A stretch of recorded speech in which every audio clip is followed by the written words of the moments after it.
Salut à tous, le journal du foot de ce mardi 10 mars. Le retour de la Ligue des Champions ce mardi soir, les huitièmes de finale retour.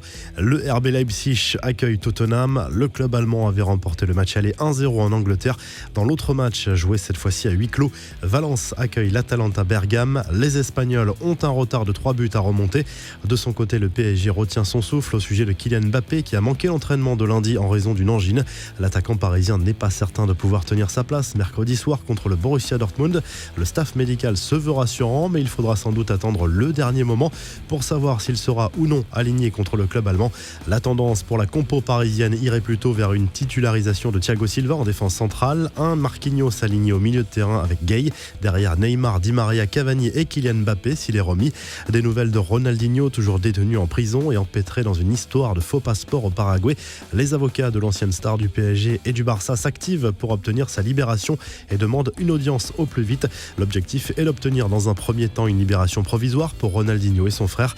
Les autorités paraguayennes sont méfiantes, elles craignent une fuite des deux hommes au Brésil. Les infos en bref, Thiago Mendes sort du silence sur les réseaux sociaux.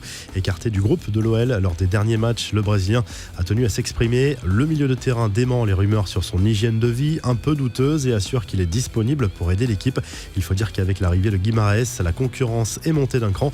Le flou total concernant la rencontre Juventus-Lyon prévue la semaine prochaine en Ligue des Champions. Ce huitième de finale retour sera-t-il joué à huis clos? Sera-t-il reporté ou se jouera-t-il dans un autre stade? Jean-Michel Aulas a fait le point ce mardi sur BFM TV et avoue lui-même être dans l'incertitude totale. Aux dernières nouvelles, le match devrait bien se jouer au Juventus Stadium, mais les choses peuvent changer d'ici mardi prochain.